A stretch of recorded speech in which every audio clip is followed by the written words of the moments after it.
Alappuzha hybrid കഞ്ചാവ് വേട്ടയിൽ പ്രതി തസ്ലിമ സുൽത്താനയെ കുറിച്ചുള്ള നിർണായക വിവരങ്ങൾ ന്യൂസ് 18. തസ്ലിമയ്ക്ക് ലഹരി ഉപയോഗമുണ്ടെന്ന് സഹോദരൻ പറഞ്ഞു. ഇവരുടെ യഥാർത്ഥ പേര് രാജി എന്നാണ്. കണ്ണൂർ ഇരിട്ടിയാണ് ഇവരുടെ സ്വദേശമെന്നും സഹോദരൻ വ്യക്തമാക്കി. തസ്ലിമയുടെ കുടുംബം വർഷങ്ങളായി കർണാടകയിലെ ഉടുപ്പിയിലാണ് താമസം. പ്രീ പ്രൈമറി സ്കൂൾ അധ്യാപികയായി ജോലി ചെയ്തിരുന്നു. സിനിമാ മേഖലയുമായി ബന്ധപ്പെട്ട് അടുപ്പം തുടങ്ങിയതോടെ കുടുംബവുമായി അകന്നുവെന്നും സഹോദരൻ വ്യക്തമാക്കുന്നു. തസ്ലിമയെ കേസുകളിൽ സഹായിക്കുന്ന ഉന്നത പോലീസ് ഉദ്യോഗസ്ഥനെന്നും സഹോദരൻ പറയുന്നു. ലൈംഗിക പീഡന കേസിൽ ജാമ്യത്തിൽ പുറത്തിറക്കാൻ IG സഹായിച്ചു. ഇവർക്ക് മട്ടാഞ്ചേരി കേന്ദ്രീകരിച്ചുള്ള കൊട്ടേഷൻ സംഘങ്ങളുമായി ബന്ധമുണ്ടെന്നും സഹോദരൻ വ്യക്തമാക്കുന്നു.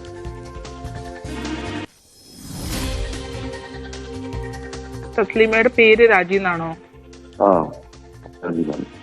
രാജി എന്നാണ്. നിങ്ങള് കണ്ണൂര് എവിടെയായിരുന്നു? കണ്ണൂർ ഇരട്ടിയാണ് അല്ലേ? നിങ്ങളായിട്ട് ആരുമായിട്ട് ഒരു ബന്ധമില്ല അല്ലേ ഇപ്പൊ? ശരിയാ, ഇല്ല. നിങ്ങളുടെ ഫാമിലിയായിട്ട് ഒരു ബന്ധമില്ല.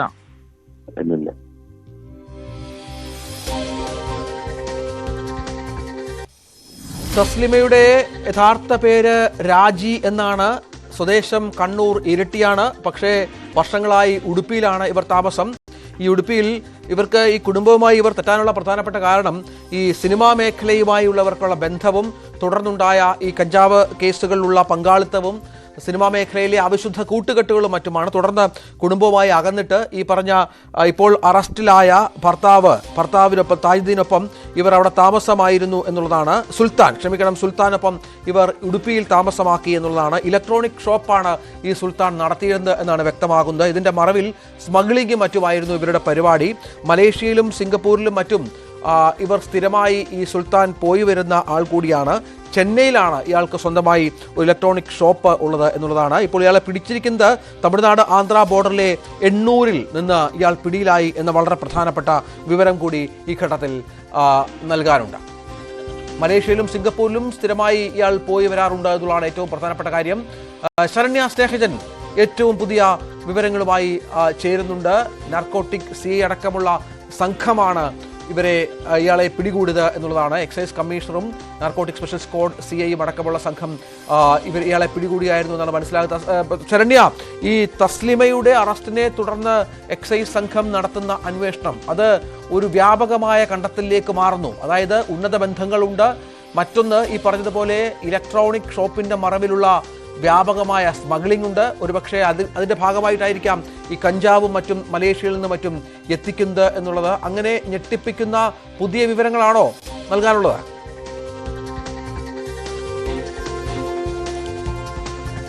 തീർച്ചയായിട്ടും രഞ്ജിത്ത്, ഇതിനകത്ത് ഏറ്റവും പ്രധാനപ്പെട്ട കാര്യം മലേഷ്യയിൽ നിന്നാണ് കഞ്ചാവ് എത്തിച്ചിട്ടുള്ളതെന്നുള്ളത് സ്ഥിരീകരിച്ചിട്ടുണ്ട്. അതായത് ഹൈബ്രിഡ് ഇനത്തിൽപ്പെട്ട കഞ്ചാവ് മലേഷ്യയിൽ നിന്ന് എവിടേക്ക് ആദ്യം ചെന്നൈയിലേക്ക് എത്തിച്ചിട്ടുള്ളത് സുൽത്താനാണ് എന്നുള്ള സ്ഥിരീകരണത്തിലേക്ക് എക്സൈസ് സംഘം എത്തിയിട്ടുണ്ട്. ഈ തസ്ലീമയുടെ ഭർത്താവാണ് സുൽത്താൻ. ഇയാൾ നമ്മൾ നേരത്തെ കേട്ടതുപോലെ തന്നെ, സഹോദരൻ പറഞ്ഞതുപോലെ തന്നെ ഇവരുടെ പേര് രാജി എന്നാണ്. ഔദ്യോഗികമായ പേര് രാജി എന്ന് തന്നെയാണ്. പിന്നീട് ഈ സുൽത്താൻ ആദ്യം കണ്ണൂരിൽ നിന്ന് വിവാഹിതയാകുന്നു. പിന്നീട് ആ വിവാഹബന്ധം വേർപെടുത്തിയ ശേഷം ആണ് ഈ ഉടുപ്പിയിലുള്ള ഘട്ടത്തിലാണ് ഈ സുൽത്താനുമായി അടുപ്പത്തിലാകുന്നത്. ഈ സുൽത്താനുമായുള്ള ബന്ധമാണ് കുടുംബം കൂടുതലായി അകലാനുള്ള ഒരു കാര്യത്തിലേക്ക് എത്തിയെന്നുള്ളതാണ്. കാരണം ഈ വിവാഹത്തിന് സഹോദരൻ സംസാരിക്കുന്നതിൽ നമുക്ക് മനസ്സിലാക്കാൻ കഴിയുന്ന അവർക്ക് അത്ര താല്പര്യം ഉണ്ടായിരുന്നില്ല എന്നുള്ളതാണ്. പക്ഷേ സുൽത്താനുമായി വിവാഹിതയായി പിന്നീട് കുടുംബം സഹകരിച്ചു. അവര് ചെന്നൈയിലേക്ക് പോവുകയും ചെയ്തു. പക്ഷേ ഇയാൾക്ക് ചെന്നൈയിൽ ഇലക്ട്രോണിക് ഷോപ്പ് നടത്തുകയാണ് സുൽത്താൻ. അവിടെ 2 കുട്ടികളുമുണ്ട്. ഈ സുൽത്താനയുടെ 4 കുട്ടികൾ ഉൾപ്പെടെ അവിടെയാണ് പഠിപ്പിക്കുന്നതും വളർത്തുന്നതുമെല്ലാം. ഈ ചെന്നൈയിൽ എത്തിയതിനു ശേഷമാണ് രാജി പിന്നീട് മാറി തസ്ലീമ സുൽത്താന ആയി മാറുന്നത് എന്നുള്ളതാണ്. ഇവരെ എണ്ണൂരാണ് താമസിക്കുന്നത്. അവിടെ നിന്ന് തന്നെയാണ് എക്സൈസ് സംഘം ഇപ്പോൾ സുൽത്താനെ പിടികൂടിയിട്ടുള്ളത് എന്നുള്ളതാണ്. സുൽത്താനാണ് ഇതിലെ പ്രധാനമായി ഈ കഞ്ചാവ് കടത്തുകാരനായി പ്രവർത്തിച്ചത് എന്നുള്ളതാണ് ഇപ്പോൾ മനസ്സിലാകുന്നത്. അതായത് വിദേശത്തു നിന്നും കഞ്ചാവ് ഇവിടേക്ക് എത്തിച്ചത് സുൽത്താനാണ് എന്നുള്ള സ്ഥിരീകരണത്തിലേക്ക് എക്സൈസ്. അതായത് ശരണ്യ, ഈ കുടുംബവുമായി നല്ല ബന്ധത്തിലുള്ള ഒരു സ്ത്രീയായിരുന്നു, ഒരു ലേഡി ആയിരുന്നു ഈ തസ്ലിമ. അവർ സാധാരണ കുടുംബത്തിൽപ്പെട്ട ആളായിരുന്നു. സാമ്പത്തികമായി യാതൊരു തരത്തിലുള്ള ഉന്നമനവുമില്ലാത്ത അല്ലെങ്കിൽ സാമ്പത്തികമായി മെച്ചമില്ലാത്ത ഒരു കുടുംബത്തിലെ ഒരാളായിരുന്നു. പിന്നീട് ഈ സുൽത്താനെ കുടുംബവുമായി തെറ്റിയ ശേഷമാണോ ഇവർ സുൽത്താനുമായി കൂട്ടുകൂടുന്നതും ഇത്തരം പങ്കാളിത്ത ബിസിനസ് ആരംഭിക്കുന്നതും വിവാഹ ജീവിതത്തിലേക്ക് കടക്കുകയും മറ്റും ചെയ്യുന്നത്? അതോ നേരത്തെ തന്നെ കുടുംബവുമായി നല്ല ബന്ധമുള്ളപ്പോൾ തന്നെ സുൽത്താനെ വിവാഹം ചെയ്തിരുന്നോ?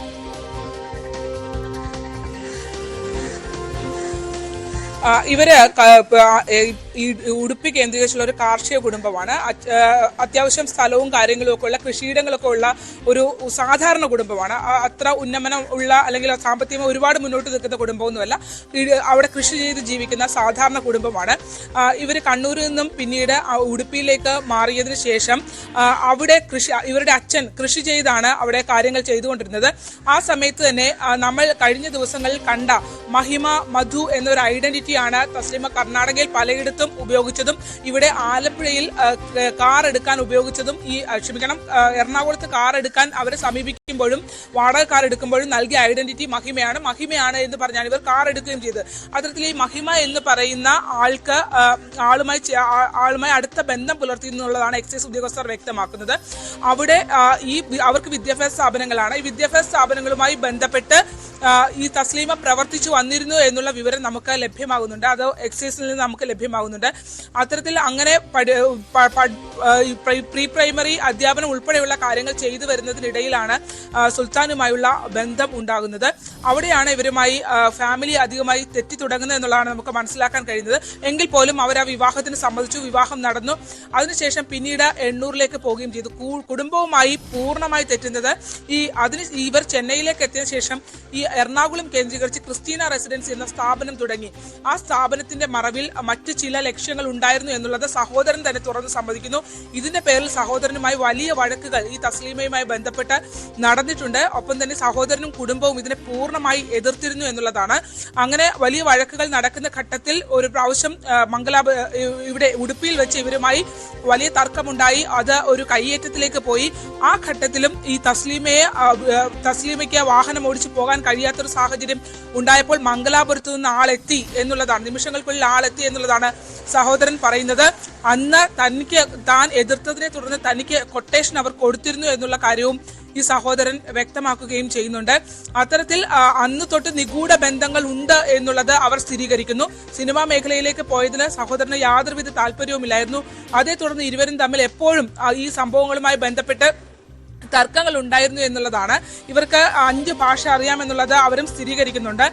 അത്തരത്തിൽ ഒരു മികവാർന്ന രീതിയിൽ മറ്റൊരു തലത്തിലേക്ക് പോകാൻ കഴിയുന്ന ഒരാളായിരുന്നു. പക്ഷേ സിനിമാ രംഗത്തേക്ക് കൂടി കടന്നതോടെ അതിൽ സ്ക്രിപ്റ്റ് ട്രാൻസ്ലേറ്റർ ആയിട്ടൊക്കെയാണ് പ്രവർത്തിച്ചു വന്നിരുന്നെങ്കിലും പക്ഷേ അതൊരു മറ്റൊരു തലത്തിലേക്ക് പോകുന്നു എന്ന് സഹോദരൻ ഉൾപ്പെടെയുള്ള കുടുംബാംഗങ്ങൾ മനസ്സിലാക്കുകയും ചെയ്തു. പക്ഷേ ഇവർ പറയുന്നത് നമുക്ക് ഈ നേരത്തെ ശരണ്യ തന്നെയാണ് തസ്ലിമയുടെ സഹോദരനുമായി സംസാരിച്ചത്. അദ്ദേഹം ചില വളരെ പ്രധാനപ്പെട്ട കാര്യങ്ങൾ വെളിപ്പെടുത്തുകയുണ്ടായിരുന്നു. തസ്ലിമയുടെ കുടുംബം വർഷങ്ങളായി കർണാടകയിലെ ഉടുപ്പിയിലാണ് താമസം. പ്രീ പ്രൈമറി സ്കൂൾ അധ്യാപികയായി ഇവർ അവിടെ ജോലി ചെയ്തിരുന്നുവെന്ന് സഹോദരൻ വെളിപ്പെടുത്തുന്നുണ്ട്. സിനിമാ മേഖലയുമായി ബന്ധപ്പെട്ട് തുടങ്ങിയതോടെ കുടുംബവുമായി അകന്നു എന്ന് സഹോദരൻ നമ്മളോട് സംസാരിച്ചു. സഹോദരന്റെ വാക്കുകളിലേക്ക്. അല്ല ഞാൻ ചോദിക്കുന്നത് പറഞ്ഞാൽ അവിടെ ഇപ്പം ജോലി ചെയ്തിരുന്ന ആളാണല്ലേ ഈ കർണാടകയിൽ? അവിടെ എന്ത് ജോലി ചെയ്തിരുന്ന? സ്കൂളിൽ പഠിപ്പിച്ചോണ്ടിരുന്ന. സ്കൂളിലോ? അത് ചെറിയ പിള്ളേരെ പഠിപ്പിക്കുന്നതാണെന്നേ. അത് കഴിഞ്ഞിട്ട് പിന്നെ ഈ കർണാടകയിൽ നിന്ന് പോകുന്നത് എത്ര വർഷം മുമ്പാ? അതൊക്കെ ഇപ്പം എനിക്ക് കറക്റ്റ് കാൽക്കുലേറ്റ് ചെയ്ത് പറയേണ്ടത്. എപ്പോഴാണ് ജില്ലയുടെ കഴിഞ്ഞത്, എപ്പോഴാണ് പോയെന്നൊക്കെ നോക്കി പറയേണ്ടത്. അതാണ് ഈ സഹോദരന് ഇവരുടെ ശരണ്യ ഈ ഒരു അനിഷ്ടം സഹോദരൻ ഇയാളുടെ വാക്കുകളിൽ വ്യക്തമാക്കുന്നുണ്ട്. ഈ കുടുംബത്തിന് ഇവരുടെ പല പ്രവർത്തികളുമായി യാതൊരു യോജിപ്പുമില്ലായിരുന്നു. അതിനുശേഷം ഇവർ ഈ പറഞ്ഞ സുൽത്താനുമായി ബന്ധം സ്ഥാപിക്കുന്നു, ഇത്തരം പ്രവർത്തികളിൽ ഏർപ്പെടുന്നു. ഇതുവരെ വർഷങ്ങളായി ഈ കഞ്ചാവ് കടത്തലും സിനിമാ മേഖലയുള്ളവർ കഞ്ചാവ് എത്തിക്കലും അത്തരത്തിലുള്ള പ്രവർത്തനങ്ങളും ഒക്കെയായി ബന്ധപ്പെട്ടിരിക്കുകയായിരുന്നു. ഈ സഹോദരൻ തന്നെ കുടുംബം തന്നെ തള്ളിപ്പറയാൻ പ്രധാനപ്പെട്ട കാരണം ഇവരുടെ ഇത്തരം പ്രവർത്തനങ്ങളാണ്.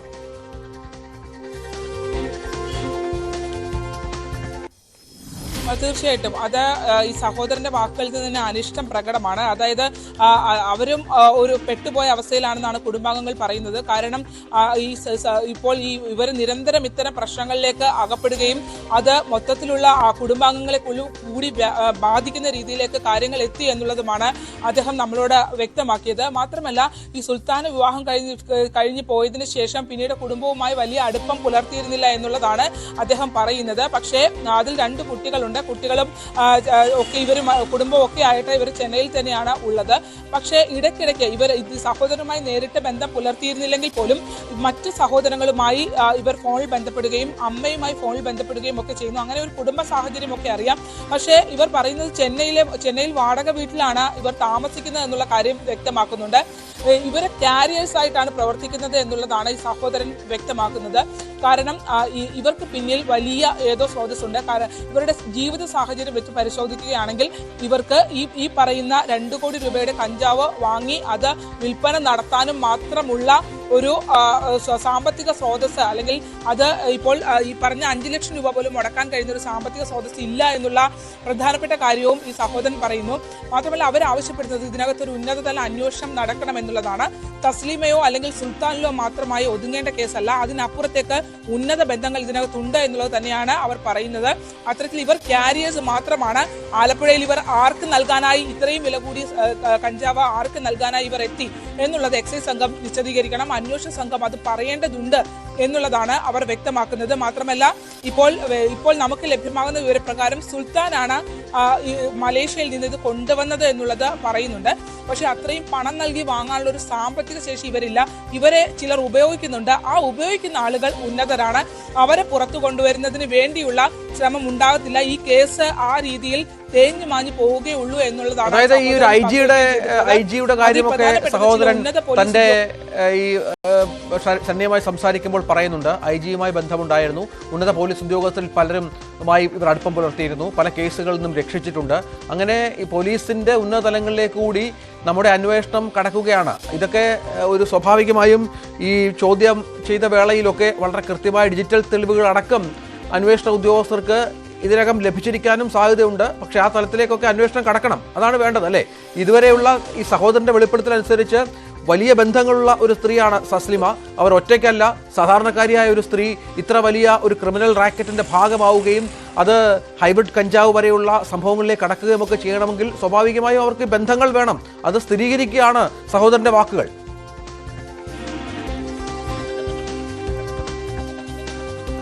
അത് അങ്ങനെ തന്നെയാണ് രഞ്ജിത്ത്. അദ്ദേഹം പറയുന്നത് അത് തന്നെയാണ്. അതായത് ഈ കഴിഞ്ഞ 25-ന് അവരുടെ കുടുംബത്തിൽ പിതാവിന്റെ മരണവുമായി ബന്ധപ്പെട്ട് ഇവര് അവിടെ എത്തിയിട്ടുണ്ടായിരുന്നു. അതായത് ഉടുപ്പിയിൽ എത്തിയിട്ടുണ്ടായിരുന്നു. ആ ചടങ്ങുകളിൽ പങ്കെടുത്തതിന് ശേഷം 27-നാണ് ഇവർ മടങ്ങിയിട്ടുള്ളത്.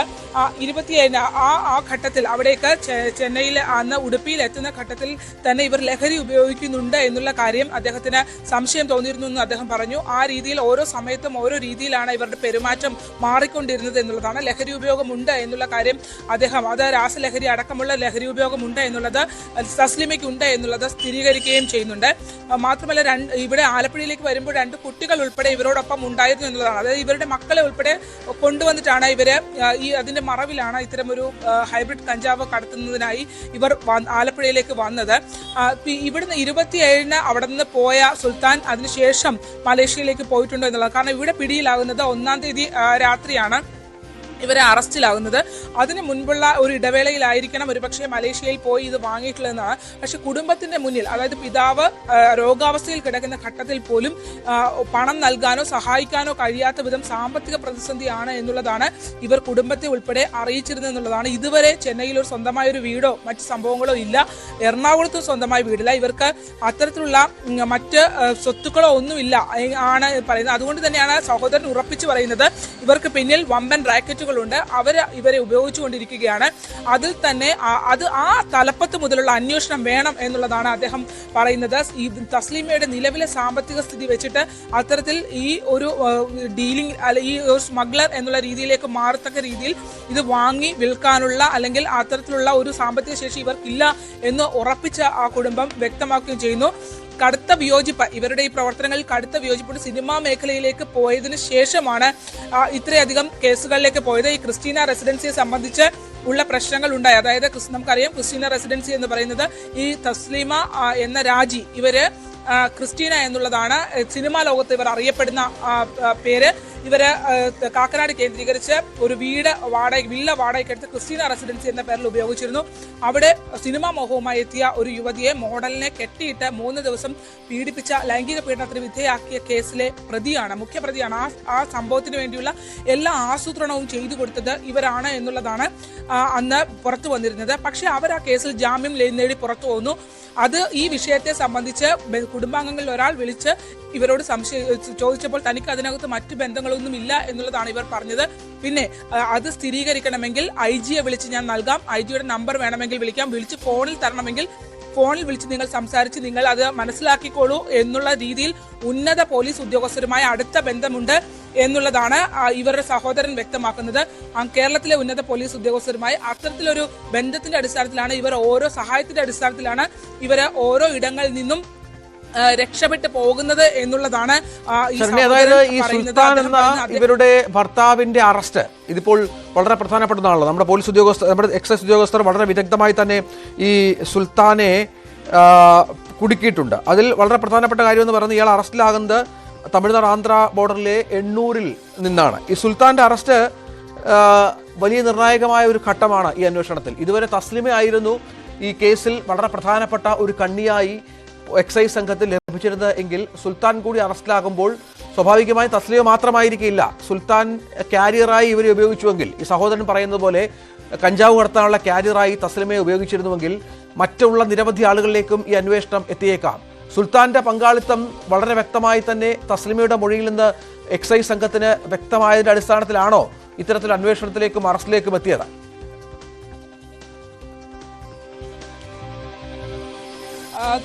അത് അങ്ങനെ തന്നെയാണ്. കാരണം ഇലക്ട്രോണിക് ഷോപ്പ് കേന്ദ്രീകരിച്ചാണ് ഇയാൾ അതിന്റെ മറവിൽ, ഉപകരണങ്ങൾ വാങ്ങുന്നതിന്റെ മറവിലാണ് മലേഷ്യയും സിംഗപ്പൂരും അടക്കമുള്ള ഇടങ്ങളിൽ ഇയാൾ പോയി വന്നിരുന്നത് എന്നുള്ളതാണ് എക്സൈസ് സംഘം സ്ഥിരീകരിച്ചിട്ടുള്ളത്. അതിനുശേഷമാണ് അവര് അവിടെ നിന്ന് ഇങ്ങോട്ട് എത്തിയിട്ടുള്ളത് എന്നുള്ള ഒരു സ്ഥിരീകരണത്തിലേക്കാണ് അന്വേഷണ സംഘം എത്തി നിൽക്കുന്നത്. പക്ഷെ അപ്പോൾ അത്തരം കാര്യങ്ങളൊക്കെ നിലനിൽക്കുമ്പോഴും ഈ കേസിനകത്ത് വളരെ പ്രധാനപ്പെട്ട ചില സംഭവങ്ങളുണ്ട്. അതായത് ഈ കുടുംബം ഉന്നയിക്കുന്ന ചോദ്യം വളരെ പ്രധാനപ്പെട്ടതാണ്. അതായത് ആലപ്പുഴയിൽ ഈ 2 കോടി രൂപ വിലമതിക്കുന്ന കഞ്ചാവ് ഇവർ ആർക്ക് നൽകാനായി എത്തി എന്നുള്ള ഒരു വിശദീകരണത്തിലേക്ക് ഇതുവരെ അന്വേഷണ സംഘം പോയിട്ടില്ല. അത് ആരാണ്? അത്ര വില കൂടിയ സാധനം വാങ്ങുന്നതിനായി തയ്യാറായി നിന്നിട്ടുള്ള ആൾ ആരാണ്? അതൊരു ചെറിയ ആളായിരിക്കില്ല എന്നുള്ള ഒരു സംശയം തന്നെയാണ് ആ കുടുംബം പറയുന്നത്. അത് കണ്ടെത്തണം. അതിനകത്ത് ആരാണ് വന്നിട്ടുള്ളത്? എന്തായാലും ഡിജിറ്റൽ രേഖകൾ ഉൾപ്പെടെ ഉണ്ടാകുമല്ലോ എന്നുള്ളതാണ് സഹോദരൻ പങ്കുവെക്കുകയും ചെയ്യുന്നത്. എന്തായാലും സുൽത്താൻ ഇതിനകത്ത് പ്രധാന റോളുണ്ട്. പക്ഷേ സുൽത്താനിലും തസ്ലീമയിലും മാത്രമായി ഒതുങ്ങുന്ന കേസാണോ ഇത് എന്നുള്ളതാണ്. ഒരുപാട് കാര്യങ്ങൾ ഇതിനകത്ത് ഇപ്പോഴും ഫിൽ ചെയ്യാനുണ്ട്. അതായത് ഈ തസ്ലീമ ഉപയോഗിച്ചിരുന്ന ID കാർഡ്, അതായത് ഇവര് വാഹനം വാടകയ്ക്ക് എടുക്കുന്ന സമയത്ത് എറണാകുളത്ത് അനീഷ് എന്ന വ്യക്തി ആ ഏജൻസിയിൽ ഇവരെ കൊണ്ടുപോകുമ്പോൾ തസ്ലീമ അവിടെ പറഞ്ഞത് താൻ മഹിമ മധു ആണ് എന്നുള്ളതാണ്. മഹിമ മധു എന്ന വ്യക്തിയുടെ ഐഡന്റിറ്റി കാർഡും ഒപ്പം തന്നെ ഡ്രൈവിംഗ് ലൈസൻസും അവർ അവിടെ നൽകുകയും ചെയ്തിട്ടുണ്ട്. അങ്ങനെ ആ മഹിമ മധുവിനെ കുറിച്ച് നമ്മൾ അന്വേഷിച്ചു തുടങ്ങിയപ്പോൾ അവര് എക്സൈസിൽ നിന്ന് തന്നെ നമുക്ക് മനസ്സിലാക്കാൻ കഴിഞ്ഞത് അവര് ഉടുപ്പിയിലുള്ള ഒരു യഥാർത്ഥ വ്യക്തി തന്നെയാണ് എന്നുള്ളതാണ്. അവര് അവിടെ ഉള്ള ഒരു മലയാളിയാണ്. മണ്ണഞ്ചേരിയിൽ നിന്നും ഉടുപ്പിയിലേക്ക് പോയ വ്യക്തിയാണ്. തെസ്നി എന്നാണ് ഇവരുടെ യഥാർത്ഥ പേര് എന്നുള്ളതാണ്. ഇവരൊക്കെ തന്നെയും കേരളത്തിലുള്ളവരും ഒരു ഘട്ടം വരെയും വിവാഹം വരെയും കേരളത്തിൽ തന്നെ ഉണ്ടായിരുന്ന ആളുകളുമാണ്. പിന്നെ എങ്ങനെയാണ് ഇവരുടെ ഐഡന്റിറ്റികളെല്ലാം മാറിയിട്ടുള്ളത് എന്നുള്ളത് വളരെ ശ്രദ്ധേയമാണ്. തീർച്ചയായും അത് വളരെ പ്രധാനപ്പെട്ട ഒരു കാര്യമാണ്. ശരണ്യ സ്നേഹജൻ ഏറ്റവും പുതിയ വിവരങ്ങളുമായി ചേരുകയാണ്. ശരണ്യയോട് സംസാരിച്ചത് ഈ തസ്ലിമ എന്ന പേരിൽ അറിയപ്പെടുന്ന രാജിയുടെ സഹോദരനാണ്. രാജി എന്നാണ് യഥാർത്ഥ പേര്, തസ്ലിമയുടെ എന്നുള്ള വളരെ പ്രധാനപ്പെട്ട വിവരം ഈ സഹോദരൻ പങ്കുവെക്കുന്നുണ്ട്. നേരത്തെയും ചില രേഖകളിൽ നിന്ന് ഇവരുടെ തിരിച്ചറിയൽ കാർഡിൽ നിന്നടക്കം ഇത് വ്യക്തമായ ഒരു സാഹചര്യം കൂടിയുണ്ട്. തസ്ലിമയെ കേസുകളിൽ സഹായിക്കുന്ന ഉന്നത പോലീസ് ഉദ്യോഗസ്ഥരെന്ന് സഹോദരൻ പറയുന്നുണ്ട്. ലൈംഗിക പീഡന കേസിൽ ജാമ്യത്തിൽ പുറത്തിറക്കാൻ IG സഹായിച്ചു. ഇവർക്ക് മട്ടാഞ്ചേരി കേന്ദ്രീകരിച്ചുള്ള കൊട്ടേഷൻ സംഘങ്ങളുമായി ബന്ധമുണ്ടെന്നും സഹോദരൻ ന്യൂസ് 18നോട് വെളിപ്പെടുത്തി. അല്ലെ കോടതി കറക്റ്റാണെന്നുണ്ടെങ്കിൽ അതായത് ഈ അന്വേഷണ സംഘം ഇതിനകത്ത് കുറെ കാര്യങ്ങൾ മറയ്ക്കുന്നുണ്ട് എന്നുള്ളതാണല്ലേ? ഉറപ്പായിട്ടും അതിനകത്ത് സംശയം എന്താ? കാരണം ഞാൻ പറയട്ടെ, കഴിഞ്ഞ പ്രാവശ്യം ഇതേ കേസിൽ, അതായത് ക്രിസ്റ്റീന റെസിഡൻസിൽ വെച്ചിട്ടുണ്ടായ കേസിന്റെ പേരിൽ പിന്നെ ഞങ്ങളുടെ ഒരു കുടുംബത്തിലുള്ള ഒരാൾ വിളിച്ച് ചോദിച്ചു കഴിഞ്ഞപ്പോ അവരോട് ചോദിച്ചിരിക്കുന്നു IG-യുടെ നമ്പർ വേണം, കേരള IG-യുടെ നമ്പർ വേണം, നിങ്ങൾ വിളിച്ചു ചോദിക്കുക. ഞാനിതിനകത്ത് തെറ്റുകാരിയാണോ എന്ന് വിളിച്ചു ചോദിക്കുക. തസ്ലിമയുടെ സഹോദരൻ, തസ്ലിമ എന്ന രാജിയുടെ സഹോദരനാണ് ഇപ്പോൾ ന്യൂസ് 18നോട് ഇത്തരം വെളിപ്പെടുത്തലുകൾ നടത്തുന്നത് എന്നുള്ളതാണ്. വലിയ ഉന്നത പോലീസ് ബന്ധങ്ങൾ ഉണ്ട് തസ്ലിമയ്ക്ക് എന്നുള്ള വിവരങ്ങൾ കൂടി പുറത്തു വരികയാണ്. അത് സഹോദരന്റെ വാക്കുകളിലൂടെ, കാരണം അനുഭവസ്ഥനാണ്, നിരവധി തവണ ഇവരുമായി സംസാരിച്ചിട്ടുണ്ട്. അപ്പോഴൊക്കെ ഈ ബന്ധങ്ങൾ പലപ്പോഴും മറ്റുള്ളവരെ അറിയിക്കാനുള്ളൊരു വ്യഗ്രത കൂടി ഈ തസ്ലിമയ്ക്കുണ്ടായിരുന്നു എന്നാണ് മനസ്സിലാക്കേണ്ടത്. അത്തരത്തിൽ സഹോദരനും ഇത്തരം കാര്യങ്ങൾ മനസ്സിലാക്കി കൊടുക്കാൻ തസ്ലിമ പലപ്പോഴും ശ്രമിച്ചിരുന്നു എന്നുള്ള സുപ്രധാന വിവരങ്ങൾ കൂടിയുണ്ട്. അങ്ങനെയാണ് സഹോദരൻ ന്യൂസ് 18നോടും ഇക്കാര്യം വെളിപ്പെടുത്തുന്നത്. കാര്യം ഇവരൊക്കെ വലിയ ഭീഷണിയിലാണ്. സഹോദരനെ പോലും കൊലപ്പെടുത്താനുള്ള കൊട്ടേഷൻ കൊടുത്ത ഒരു സ്ത്രീ കൂടിയാണ്, ഒരു സഹോദരി കൂടിയാണ് തസ്ലിമ എന്നതുകൂടി ഓർക്കണം. നമുക്കിത് തന്നെയാണ് ഏറ്റവും പ്രധാനപ്പെട്ട വിവരം. ശരണ്യ, ഇത് വളരെ ഞെട്ടിപ്പിക്കുന്ന വിവരങ്ങളാണ്. പോലീസിൻ്റെ നമുക്കറിയാം, നമ്മുടെ പല കേസുകളും അതിൻ്റെ എല്ലാ വശങ്ങളും അന്വേഷിച്ചാൽ ചെമ്പ് തെളിയുമ്പോൾ ഉന്നത പോലീസ് ബന്ധങ്ങൾ, ഉന്നത എക്സൈസ് ബന്ധങ്ങൾ, അല്ലെങ്കിൽ ഉന്നത തലത്തിലുള്ള മറ്റു ബന്ധങ്ങളൊക്കെ വളരെ വ്യക്തമായി പലപ്പോഴും പുറത്തു വരാറുണ്ട്. അത് അന്വേഷണത്തിൻ്റെ പല ഘട്ടങ്ങളിലും മാധ്യമങ്ങൾക്ക് ലഭിക്കാറുണ്ട്. പക്ഷേ അന്തിമ ഫലം വരുമ്പോൾ ഇത്തരം ബന്ധങ്ങൾക്കൊന്നും പ്രസക്തി ഉണ്ടാവില്ല. മറ്റു പല ആളുകളും ബലിയാടാകും. ഒരുപക്ഷെ ചില കേസുകളിൽ ശിക്ഷിക്കപ്പെടും, പുറത്തിറങ്ങും, അറസ്യൂതം ഈ പറഞ്ഞ ആളുകളുടെ സഹായത്തോടുകൂടി ഇത്തരം പ്രവർത്തികൾ തുടരും. അത് നമ്മുടെ സംസ്ഥാനത്ത് ഒരുപാട് നമ്മൾ കേട്ടിട്ടുണ്ട്, നമ്മുടെ മാധ്യമ ജീവിതത്തിലൊക്കെ. ഈ സമാനമായി തന്നെ വലിയ ബന്ധങ്ങൾ സൂക്ഷിക്കുന്ന ഒരാളായിരുന്നു തസ്ലിമയെന്നും ആ ബന്ധങ്ങളിൽപ്പെട്ട് ഇവർ രക്ഷപ്പെടുമെന്നുള്ള ഭീതിയും ഈ സഹോദരനുണ്ട് എന്നാണ് മനസ്സിലാക്കേണ്ടത്. അതുകൊണ്ടാണ് ഇതിന്റെ എല്ലാ വശങ്ങളും അന്വേഷിക്കണമെന്ന് സഹോദരൻ ആവശ്യപ്പെടുന്നത്.